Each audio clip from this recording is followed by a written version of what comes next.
오늘 이야기의 주인공은 해외에서 노후를 보내던 78세의 한 어머니입니다. 어느 날 하나뿐인 아들의 생일을 축하해주기 위해 그녀는 아무에게도 알리지 않은 채 설레는 마음으로 귀국길에 올랐습니다. 아들이 자신을 보고 환하게 웃어줄 모습을 상상하며 말이죠. 하지만 그 간절했던 기대는 곧 세상에서 가장 잔혹한 공포로 변하고 말았습니다. 그녀를 맞이한 것은 아들의 따뜻한 미소가 아니었습니다.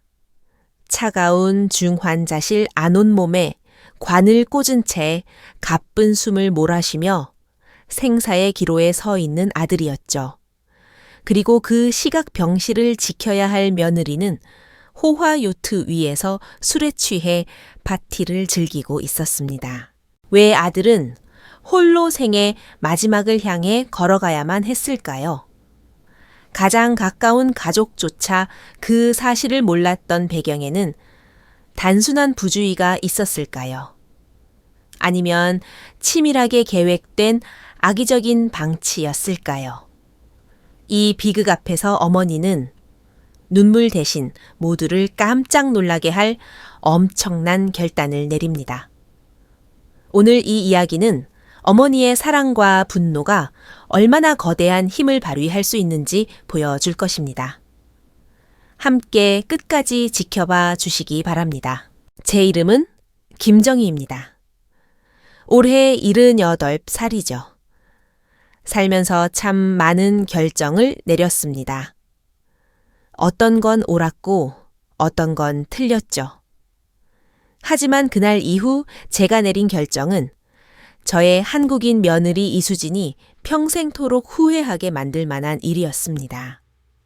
이 모든 이야기는 제가 미리 연락도 없이 발리에서 서울로 날아온 그날부터 시작됩니다. 경부 고속도로를 달리는 차창 밖으로 풍경이 빠르게 스쳐 지나갔지만 제 마음은 이미 아들 집 앞에 가 있었습니다. 발리에서 산 지 벌써 5년째네요. 날씨도 좋고 돌봐주는 사람도 있어 매일 바다를 보며 산책하는 여유로운 삶이었습니다. 제가 직접 선택한 노후였죠. 아이들에게 짐이 되기 싫었거든요. 아들 민호도 이제 다 컸고 가정도 꾸렸으니 엄마인 저는 우아하게 물러나 거리를 유지해 주는 게 맞다고 생각했습니다. 아들 민호는 어릴 때부터 몸이 좀 약했습니다. 그래서 매달 꼬박꼬박 적지 않은 돈을 보내주며 생활비에 보태고 건강도 챙기라고 당부했죠. 전화기 너머로 들려오는 민호의 목소리는 늘 씩씩했습니다. 엄마 돈은 충분해요. 엄마 건강이나 잘 챙기세요. 우리 걱정은 하지 마시고요. 며느리 수진이도 싹싹하게 전화를 건네받곤 했습니다. 어머니, 저희 걱정 마시고 거기서 편히 지내세요. 제가 민호 씨 잘 챙길게요. 그 말을 믿었습니다. 돈이 제 빈자리를 채워줄 수 있을 거라 생각했고 제 아들이 행복하게 잘 지내고 있다고 천진하게 믿었습니다. 이번에 귀국한 건 민호의 생일을 며칠 앞두고 깜짝 놀라게 해주고 싶어서였습니다. 초인종을 눌렀을 때 아들이 보여줄 그 놀랍고도 기쁜 표정을 상상했습니다. 주방으로 들어가 아들이 어릴 때부터 좋아하던 돼지갈비찜을 한 솥 가득 끓여줄 생각에 입가엔 절로 미소가 번졌죠. 택시 기사님도 백미러로 제 표정을 보더니 할머니 기분이 참 좋아 보이시네요 라며 따라 웃더군요. 하지만 택시가 민호가 사는 강남의 한 아파트 단지로 들어서고 집 앞에 멈췄을 때 제 가슴은 덜컥 내려앉았습니다. 집이 너무 고요했습니다. 모든 커튼은 굳게 닫혀 있었고 우편함에는 광고 전단이 가득 꽂혀 바닥에 흩어져 있었습니다. 현관 앞 계단에는 뽀얗게 먼지가 쌓여 있었죠. 마치 오랫동안 사람의 온기가 닿지 않은 집 같았습니다. 무거운 트렁크를 직접 끌고 집 앞에 서니 아까까지만 해도 가득했던 설렘이 차갑게 식어갔습니다. 초인종을 눌렀습니다. 정적 속에 띵동 소리만 공허하게 울려 퍼졌습니다. 아무런 반응이 없었습니다. 다시 한번 길게 눌러보았지만 역시나 대답은 없었습니다. 가방 속에서 여분의 열쇠를 꺼냈습니다. 수년 전 이사 올 때 만약을 대비해 몰래 간직했던 아들과 연결된 마지막 끈 같은 열쇠였죠. 열쇠 구멍에 넣고 돌리니 뻑뻑한 소리와 함께 문이 열렸습니다. 문을 열자마자 곰팡 내 섞인 퀴퀴하고 침침한 공기가 확 밀려왔습니다. 오랫동안 환기하지 않은 방 안에는 먹다 남은 배달 음식 용기가 부패한 냄새가 섞여 있었습니다. 거실 불을 켜자 난장판이 된 집안이 드러났습니다. 소파 위에는 남녀 옷가지들이 어지럽게 널려 있었고 테이블 위에는 다 마시지 못한 와인 잔들이 바닥에 검붉은 자국을 남긴 채 놓여 있었습니다. 심장이 걷잡을 수 없이 떨리기 시작했습니다. 이건 제가 아는 민호의 집이 아니었습니다. 민호는 결벽증에 가까울 정도로 깔끔한 아이였고 아무리 바빠도 집안을 정갈하게 정리하는 아이였으니까요. 낯선 곳을 탐색하듯 한 걸음씩 집 안을 살폈습니다. 벽에는 몇 년 전 결혼 사진이 걸려 있었습니다.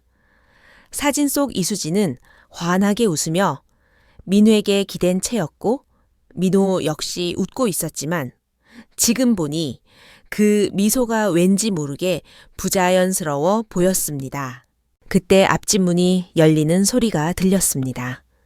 수십 년간 이곳에 살며 민호를 지켜봐 온 이웃박 아주머니였습니다.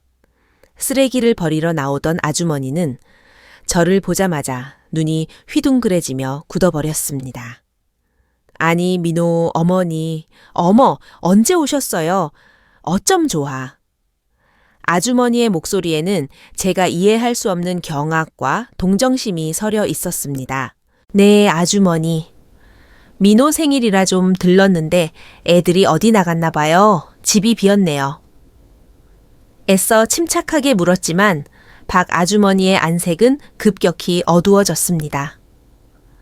아주머니는 쓰레기 봉투를 내려놓고 제 손을 꽉 잡았습니다. 아주머니의 손은 따뜻했지만 제 손은 이미 얼음장처럼 차가웠습니다. 정희 씨, 정말 아무것도 모르고 온 거야? 뭐료 무슨 일이 있었나요? 심장 박동이 미친 듯이 빨라졌습니다. 민호, 입원했어. 서울대병원에 있은 지 벌써 보름이 다 돼가 머릿속에서 무언가 쾅 하고 터지는 기분이었습니다. 입원한 지 보름이나 됐다니. 왜 아무도 제게 말해주지 않은 걸까요, 그럼? 수진이는요? 며느리는 어디 있고요? 민호 잘 챙기겠다고 큰소리치던 애가 어디 있냐고요? 저는 아주머니의 팔을 붙잡고 소리를 질렀습니다. 박 아주머니는 망설이다 시선을 피하며 긴 한숨을 내쉬었습니다. 수진이 그 애 이틀 전인가 SNS에 사진을 올렸더라고. 제주도에서 큰 요트 빌려서 친구들이랑 파티하고 있나 봐. 아주 신나 보이던데 순간 몸이 휘청거리며 중심을 잃었습니다. 아주머니가 급히 저를 부축했습니다. 제주도 요트 파티. 그 단어들이 날카로운 얼음 송곳이 되어 제 심장을 사정없이 찔러댔습니다. 제 아들 하나뿐인 내 아들이 병원에서 홀로 생사의 문턱을 넘나들고 있는데 제가 믿고 아들을 맡겼던 그 여자는 바다 위에서 술판을 벌이고 있었다니. 전신에 피가 거꾸로 솟고 발끝부터 차가운 분노가 머리끝까지 치밀어 올랐습니다. 서울대병원. 중환자실인가요?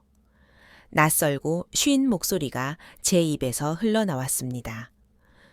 박 아주머니가 고개를 끄덕였습니다. 저는 트렁크도 챙기지 않은 채 그 차갑고 난장판이 된 집을 뒤로 하고 단지 밖으로 뛰어 나갔습니다. 지나가는 택시를 세우고 비명을 지르듯 외쳤습니다. 서울대병원 응급실로 가주세요. 제발 제일 빠른 길로요.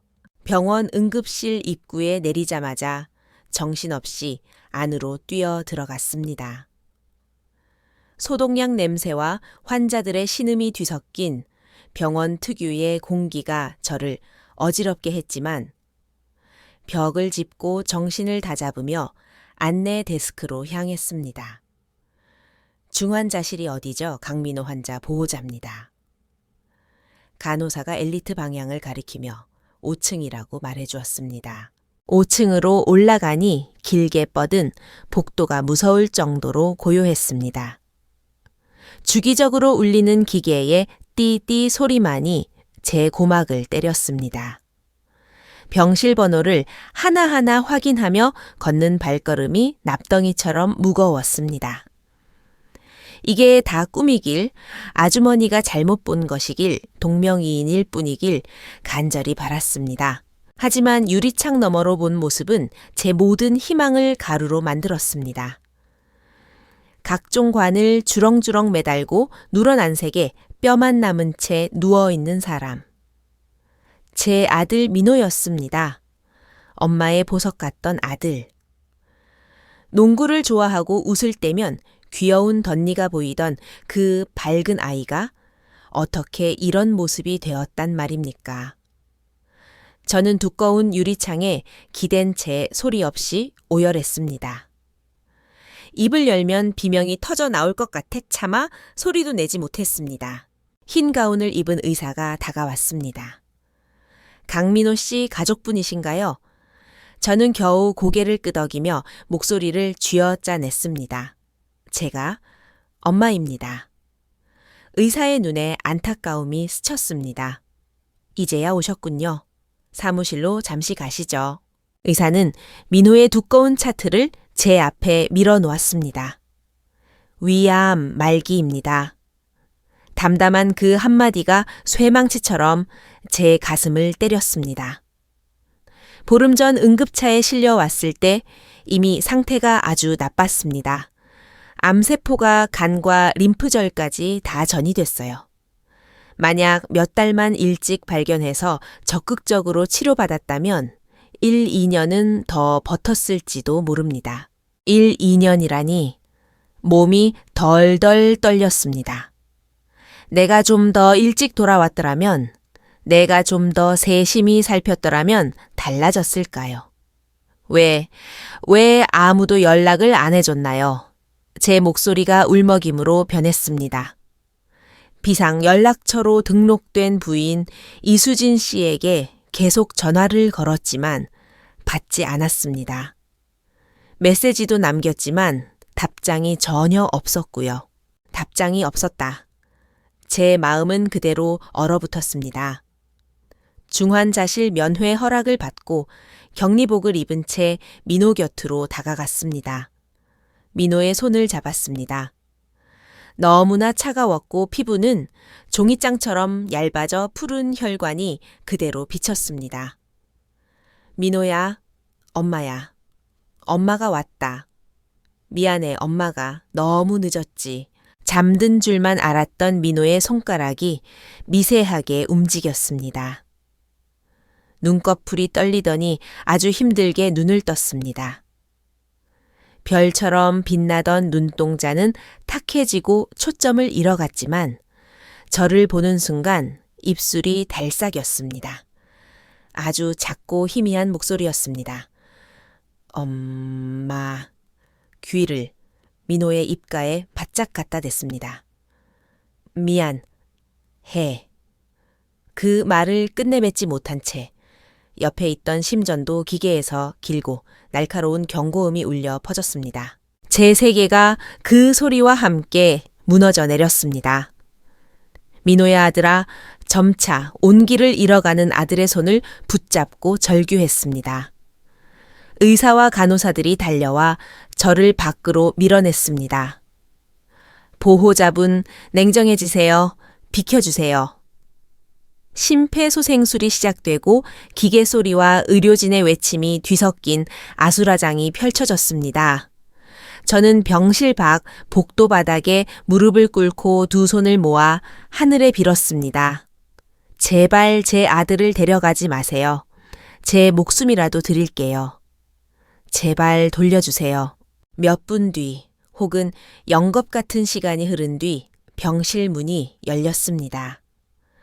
의사가 마스크를 벗으며 고개를 무겁게 저었습니다. 죄송합니다. 최선을 다했습니다. 전신의 힘이 빠져나가며 벽을 짚고 겨우 일어섰습니다. 병실 안으로 들어가니 간호사가 하얀 시트로 민호의 얼굴을 덮고 있었습니다. 떨리는 손으로 시트 한쪽을 들춰보았습니다. 민호는 마치 잠든 것처럼 평온해 보였습니다. 다시는 깨어나지 못할 잠을 자는 것뿐이었지요. 사업을 하며 험난한 파도를 숱하게 넘겨왔기에 스스로 강한 사람이라 믿었습니다. 하지만 생사 앞에서 하나뿐인 아들을 잃은 거대한 고통 앞에서 저는 아무것도 아니었습니다. 그때 제 주머니 속 휴대폰이 울렸습니다. 화면에는 수진이라는 이름이 떠 있었습니다. 전화를 받자마자 귀를 찢는 듯한 클럽 음악 소리와 남녀의 웃음소리 잔 부딪히는 소리가 들려왔습니다. 어머니, 왜 자꾸 전화하세요? 저 지금 바쁘거든요. 나중에 해요. 귀찮다는 듯 내뱉는 목소리였습니다. 저는 울지도 욕을 하지도 않았습니다. 제 스스로도 무서울 정도로 차갑고 평온한 목소리로 한자 한자 내뱉었습니다. 강민호 죽었다. 전화기 너머로 몇 초간 정적이 흘렀습니다. 그리고 들려온 그녀의 대답은 저를 더욱 경악하게 뜨기에 했습니다. 아, 그래요. 알았어요. 나중에 다시 통화해요. 툭 하고 전화가 끊겼습니다. 그녀에 대한 마지막 연민조차 사라진 순간이었습니다. 어떻게 병원을 나왔는지 기억나지 않습니다. 사망진단서, 시신, 인도 동의서. 수많은 서류에 서명하며 제 심장은 갈갈이 찢겼습니다. 10달을 배 아파 낳아 30해 넘게 애지중지 키운 아들이 이제는 종이 위에 차가운 세 글자 강민호로만 남았습니다. 중환자실 밖에서 이미 눈물은 다 말라버렸습니다. 다시 민호의 집으로 돌아왔습니다. 몇 시간 전만 해도 아들에게 서프라이즈 선물을 줄 생각에 부풀어 있던 그 집이었습니다. 이제 이 집은 숨이 막힐 듯한 공간이 되었습니다. 거실 등은 켜지 않은 채 현관의 작은 불빛 하나만 의지해 유령처럼 집안을 배회했습니다. 무언가라도 해야 했습니다. 아들의 얼굴 위에 덮여있던 하얀 시트가 생각나지 않게 머리를 계속 굴려야 했습니다. 청소를 시작했습니다. 소파 위에 널브러진 수진이의 옷들을 하나하나 개었습니다. 명품 로고가 선명한 실크 옷들이었습니다. 거실 테이블의 술잔들을 주방으로 가져가 씻었습니다. 차가운 물이 손등을 스칠 때마다 그 한기가 가슴 속까지 파고들었습니다. 그러다 책상 위를 보았습니다. 고지서와 편지들이 어지럽게 쌓여 있었습니다. 무언가에 홀린 듯 그것들을 하나하나 뒤져보기 시작했습니다. 공과금 고지서들 사이에 카드 명세서가 보였습니다. 수취인은 강민호였지만 카드 번호 뒷자리는 제가 며느리에게 만들어준 가족 카드였습니다. 명세서를 뜯어본 저는 제 눈을 의심했습니다. 빼곡한 결제 내역들이 마치 개미떼처럼 제 눈을 갉아먹는 것 같았습니다. 5월 10일 청담동 하이엔드 스테이크 하우스 232만 원. 5월 16일 압구정 갤러리아 샤넬 매장 연례 80 50만 원. 5월 20일 제주도 요트 렌탈 업체 3천만 원. 손이 떨려왔습니다. 5월 16일은 박 아주머니가 민호가 응급실에 실려갔다고 한 날이었고 5월 22일은 그녀가 요트 파티 사진을 올린 날이었습니다. 제가 매달 보내준 돈 민호의 영양제 하나라도 더 사고 병원비에 보태라고 보낸 그 피 같은 돈이 모두 명품 가방과 호화 식사 요트 파티로 변해 있었습니다. 계속 뒤졌습니다. 책상 구석에서 낡은 다이어리 하나를 발견했습니다. 민호가 작년에 쓴 것이었습니다. 어떤 날짜들 위에는 민호의 거친 필체로 작은 메모들이 적혀 있었습니다. 3월 5일 수진이가 표적 항감제 사야 한다고 1,000만 원 달라고 해서 줬다. 그런데 오늘 수진이 목에 새로운 다이아 목걸이가 걸려 있었다. 4월 12일 베란다 누수 공사한다고 수진이가 1,500만 원을 가져갔다. 하지만 일하러 온 사람은 아무도 없었다. 5월 8일 몸이 너무 안 좋다. 병원에 가고 싶다고 했더니 수진이가 친구랑 스파 예약이 있다고 내일 가라고 한다. 그 내일은 영영 오지 않았습니다. 다이어리 한 페이지 한 페이지가 녹슨 칼날이 되어 제 심장을 도려냈습니다. 제 아들 그 바보 같은 녀석은 다 알고 있었습니다. 아내는 자신을 속이고 있고 자신의 생명줄 같은 돈을 펑펑 쓰고 있다는 사실을요. 하지만 민호는 제게 말하지 않았습니다. 혼자 그 모든 고통을 짊어지기로 한 것이죠. 왜 그랬니, 민호야? 왜 엄마한테 말 안 했어? 저는 의자에 주저앉아 다이어리를 가슴에 품고 우열했습니다. 창밖의 하늘이 완전히 검게 변했을 때야 정신을 차렸습니다. 눈물은 말랐고 슬픔은 차갑고 딱딱한 돌덩이가 되어 가슴에 박혔습니다. 저는 휴대폰을 꺼내 명세서와 다이어리의 모든 페이지를 선명하게 촬영했습니다. 그리고 그 증거물들을 서류 봉투에 소중히 담았습니다. 손은 더 이상 떨리지 않았습니다. 머릿속은 어느 때보다 명료했습니다. 젊은 시절 사업판을 누비며 배운 게 하나 있습니다. 상대에 따라 다루는 법이 다르다는 것을요. 눈물은 소용없습니다. 슬픔으로 아들을 되살릴 수도 없죠. 전화를 걸었습니다. 박 변호사님 저예요. 김정희. 상대방은 제 오랜 친구이자 평생의 법률 고문이었습니다. 지금 바로 좀 도와줘야겠어. 아주 중요한 일이야. 다음 날 아침 박 변호사를 만났습니다. 40년 지기인 그는 제 부은 눈을 보고도 아무것도 묻지 않은 채 어깨를 토닥여 주었습니다. 저는 증거가 담긴 봉투를 밀어 놓았습니다. 이것 좀 봐줘. 그는 서류들을 아주 천천히 살폈습니다. 카드 명세서부터 다이어리 사진까지. 그의 미간이 점점 깊게 파였습니다. 정희야, 어떻게 하고 싶니? 그 여자 단 한 푼도 가져가지 못하게 해줘. 박 변호사는 잠시 침묵하다 입을 열었습니다. 쉽지 않을 거야. 민법상 배우자는 제1순위 상속인이니까. 사치가 심했다고 해서 상속권을 완전히 박탈하는 건 법적으로 꽤 까다로워. 게다가 민호 명의의 아파트나 공동예금은 부부 공동재산으로 간주되어 절반은 그 여자 몫이 될 가능성이 커. 내가 매달 보낸 돈은요. 그건 증여로 취급돼서 일단 넘어가면 회수하기 힘들지.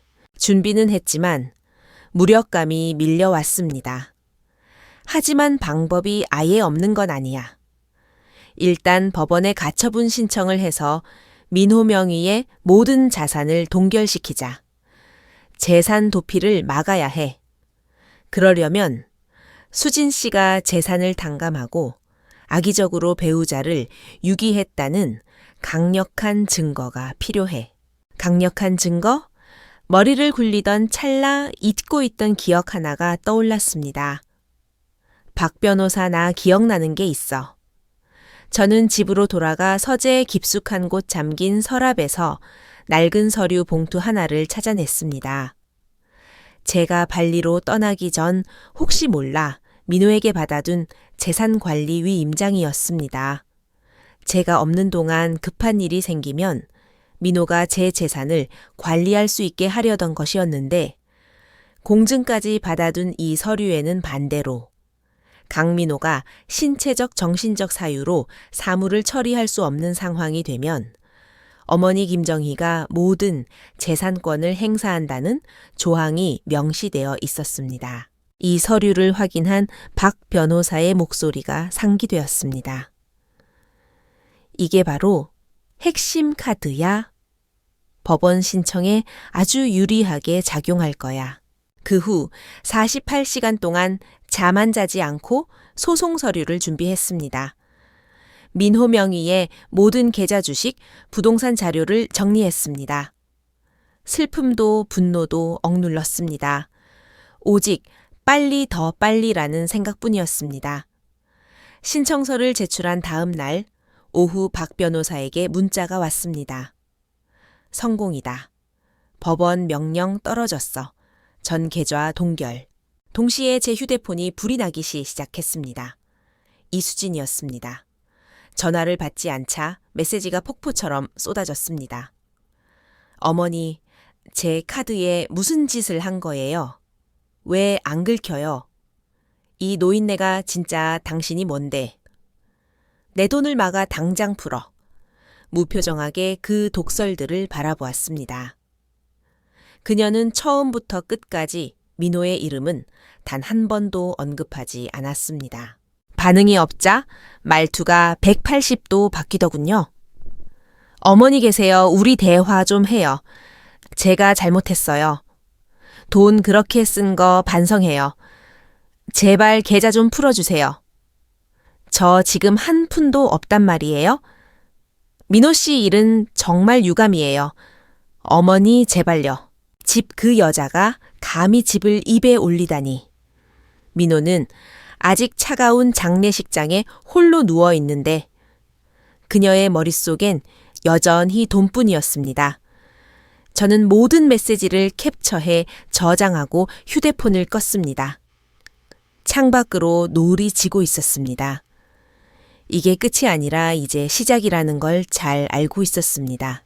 재판을 기다리는 동안 저는 민호의 집에서 지냈습니다. 유품을 정리한다는 핑계였지만 사실 아들의 온기가 남은 곳에 머물고 싶었을 뿐입니다. 옷장을 열자 정갈하게 걸린 셔츠들이 보였습니다. 민호가 대학을 졸업하고 첫 직장에 합격했을 때 사준 하늘색 셔츠를 집어들었습니다. 거울 앞에서 쑥스럽게 웃으며 엄마 너무 정장 스타일 아냐 라고 묻던 아이. 그때 저는 그 아이가 이 셔츠를 입고 찬란한 미래를 걸어갈 줄로만 알았습니다. 셔츠에 얼굴을 묻고 숨을 들이마셨지만 민호의 냄새는 이미 사라지고 나프탈렌 냄새와 시간의 공허함만이 남았습니다. 침대 밑에서 바람 빠진 농구공 하나를 발견했습니다. 고등학생 때 민호가 전국 결승에 진출했다며 보러 와달라고 전화를 걸었었죠. 저는 해외 사업 미팅 때문에 못 간다며 대신 제일 비싼 농구화를 사주겠다고 했습니다. 민호는 잠시 침묵하더니 괜찮아요, 엄마. 일이 더 중요하죠.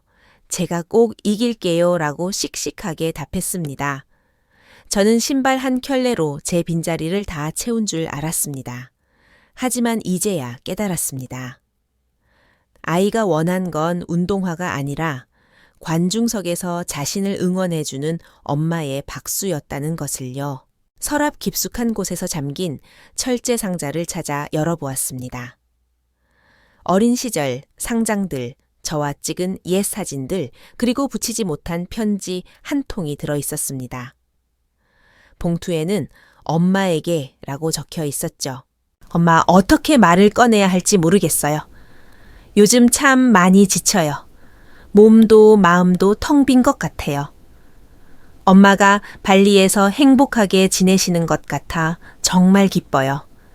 평생 고생하셨으니 이제 쉬셔야죠. 그래서 더 걱정 끼치고 싶지 않아요. 수진이는 사실 아기가 있는 건 아니에요. 그저 노는 걸 좋아하고 불안함이 많은 사람일 뿐이에요. 가끔 제가 중간에서 너무 힘들 때도 있지만 엄마를 안심시키고 싶고 수진이도 행복하게 해주고 싶었는데 둘 다 잘 안 된 것 같아요. 제 건강에 문제가 생겼다는 진단을 받았어요. 하지만 엄마한테는 비밀로 할래요. 엄마가 알면 모든 걸 내팽개치고 달려오실 텐데 전 그렇게 이기적인 아들이 되기 싫어요. 엄마, 만약 제가 더 이상 곁에 없게 되더라도 누구도 원망하지 마세요. 제 선택이었고 제 잘못이에요. 미안해요, 엄마. 좋은 아들이 되지 못해서요. 편지를 읽으며 눈물이 뚝뚝 떨어져 잉크가 번졌습니다. 미안해. 중환자실에서 민호가 마지막으로 뱉었던 그 말이 계속 귓가를 맴돌았습니다. 아이는 죽어가는 순간에도 자신의 죽음이 아니라 좋은 아들이 되어주지 못한 것을 사과하고 있었습니다. 네, 바보 같은 자식. 저는 깨달았습니다. 이 비극의 주범이 이수진의 탐욕과 무정함인 것은 맞지만 저 역시 공범이었다는 사실을요. 돈으로 아이를 떼어놓으려 했던 습관 바쁘다는 핑계로 아이의 목소리에 귀 기울이지 않았던 오만함. 이 전쟁은 반드시 이겨야 했습니다. 하지만 이제 목적은 단순히 이수진을 응징하는 것이 아니었습니다. 민호가 미처 다하지 못한 삶을 대신 지켜주고 민호에게 속죄하는 마음으로 그 아이가 남긴 것들을 되찾아오는 것이었습니다. 재판 당일 서울의 하늘은 금방이라도 비가 내릴 듯 침침했습니다. 민호가 어릴 적 천둥 소리를 무서워하며 제 치맛자락을 잡던 모습이 생각났습니다. 하지만 오늘은 저를 지켜줄 사람이 아무도 없었습니다. 저는 짙은 회색 정장을 차려입고 머리를 정갈하게 묶었습니다. 거울 속 제 모습에는 더 이상 사업가의 기세도, 자식 잃은 어미의 비통함도 없었습니다. 오직 고난이 빚어낸 차갑고 단단한 평온함만이 남았을 뿐입니다. 박 변호사가 제 옆에 앉아 제 차가운 손등을 가볍게 토닥여 주었습니다. 법정 반대편에는 이수진이 앉아 있었습니다. 제주도 요트 위에서 비키니를 입고 웃던 그 여자는 간대없고 화장기 없는 창백한 얼굴에 검은 원피스를 입은 가련한 미망인의 모습이었습니다. 어깨를 파르르 떨며 손수건으로 연신 눈가를 찍어내는 연기가 일품이었습니다. 진실을 몰랐다면 저조차 속았을 겁니다. 재판이 시작되었습니다. 먼저 이수진 측 변호인이 발언했습니다. 젊고 달변인 그는 이수진을 사랑을 위해 희생한 위대한 아내로 묘사했습니다. 시어머니가 없는 빈자리를 묵묵히 지키며 남편을 극진히 모셨다더군요. 그러다 목소리를 낮추며 비극을 연출했습니다. 존경하는 재판장님, 이 젊은 아내가 남편의 위암 소식을 들었을 때 그 심정이 어떠했겠습니까? 이수진의 울음소리가 법정에 울려 퍼졌습니다. 그녀는 남편의 병원비를 마련하기 위해 백방으로 뛰어다녔고 홀로 고통을 견디며 남편 곁을 지켰습니다. 가끔 친구들을 만난 건 극심한 간병 스트레스를 견디기 위한 최소한의 숨구멍이었을 뿐입니다. 이게 어떻게 유기죄가 됩니까? 이수진은 눈물 젖은 눈으로 판사를 바라보며 읍소했습니다. 남편이 아플 때 시어머니는 해외에서 저희를 모른 척 하셨어요.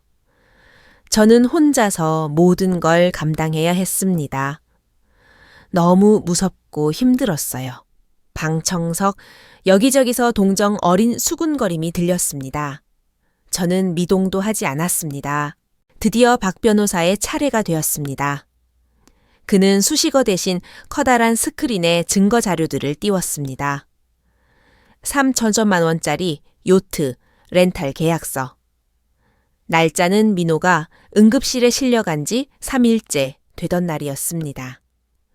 이어지는 화면에는 요트 위에서 샴페인 잔을 높이 들고 비키니 차림으로 환하게 웃는 이수진의 사진이 떴습니다.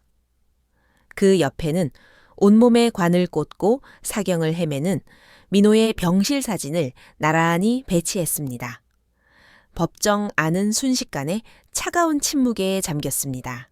박 변호사는 이어 샤넬백 까르띠에, 보석 미슐랭 레스토랑, 결제 내역을 조목조목 짚었습니다. 모든 결제는 민호의 입원 기간 중에 이뤄졌습니다. 이수진의 울음소리가 멈춰 컸습니다. 그녀는 고개를 숙인 채 몸을 떨었습니다. 마지막 일격은 민호의 다이어리와 편지였습니다. 제가 아들의 편지를 직접 낭독했습니다. 엄마, 내가 없더라도 누구도 원망하지 마세요. 미안해요. 좋은 아들이 못 돼서. 마지막 구절을 읽을 때 제 목소리는 가늘게 떨렸고 방청석의 사람들도 눈물을 닦아냈습니다. 무표정하던 판사의 눈빛도 흔들렸습니다. 한 달 뒤 판결이 내려졌습니다. 박 변호사가 밝은 목소리로 전화를 주었습니다. 정희야 이겼다 법원에서 이수진의 악의적 유기와 혼인 파탄 책임을 인정했어. 상속권은 완전히 박탈됐고 네가 준 재산관리 위임장의 효력도 인정받았어. 이겼지만 기쁘지 않았습니다. 폭풍이 지나간 자리에 남은 거대한 공허함만이 느껴질 뿐이었습니다.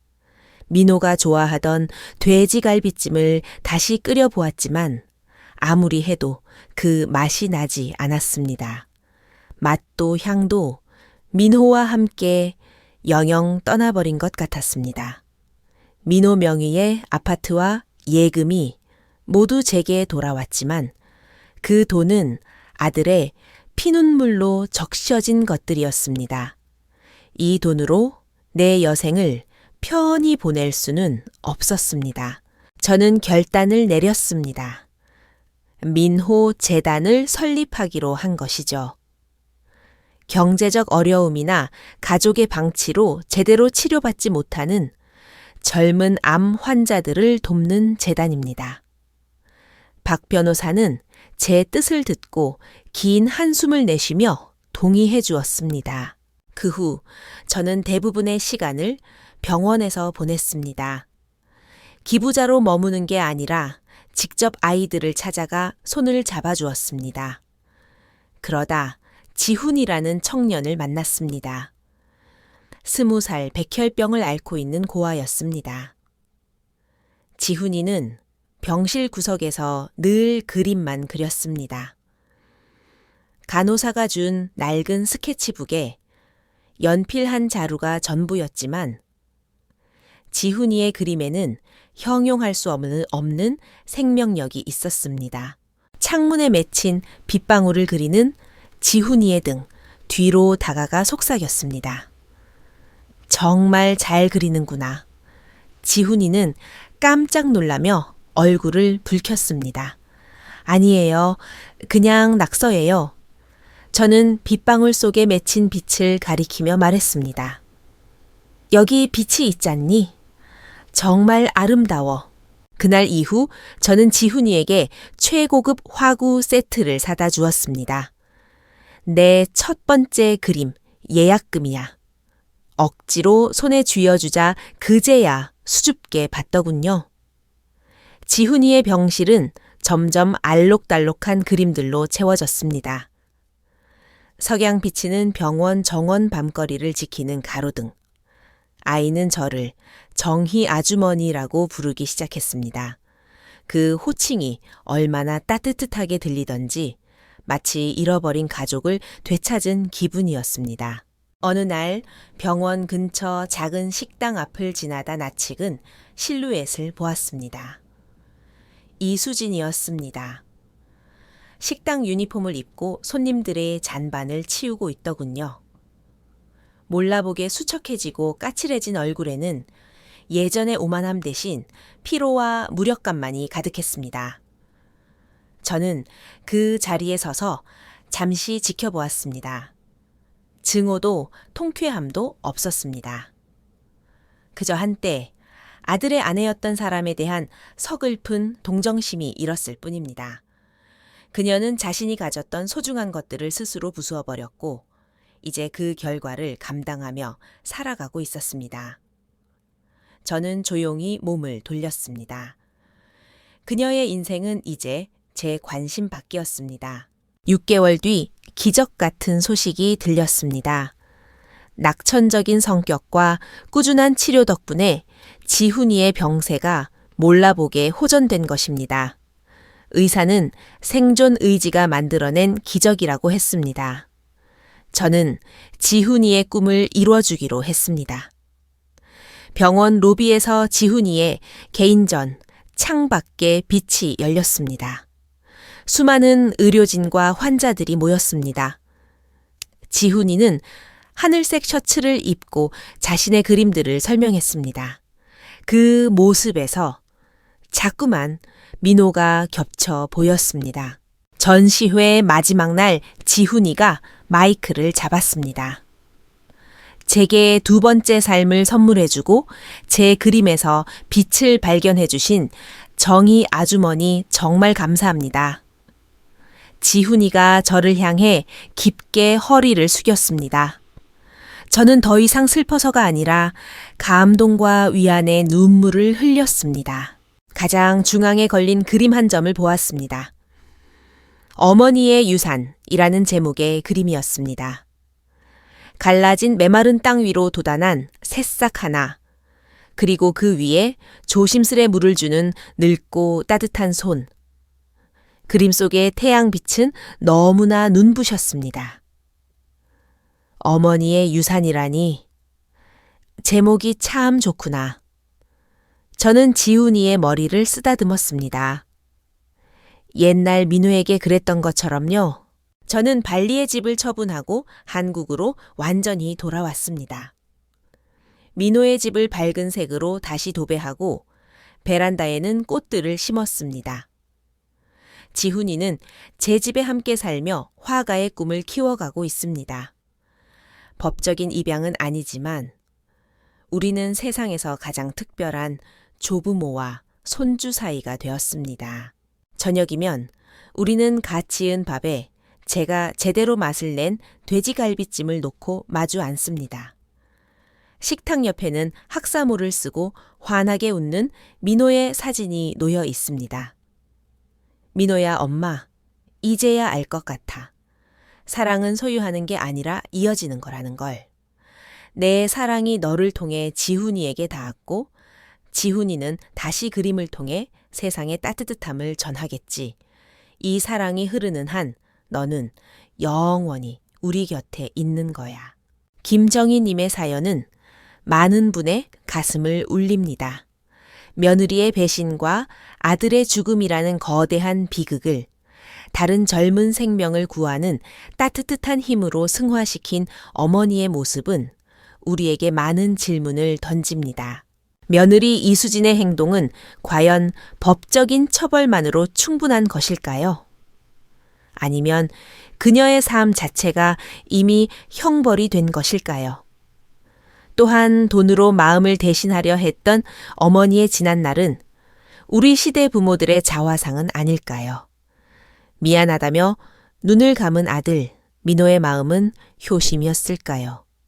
아니면 비극을 키운 배려였을까요? 친밀한 가족일수록 소통이 얼마나 중요한지, 그리고 진정한 사랑의 유산이 무엇인지 다시 한번 생각해 보게 됩니다.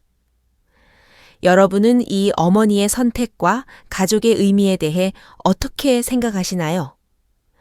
여러분의 소중한 의견을 댓글로 남겨주세요.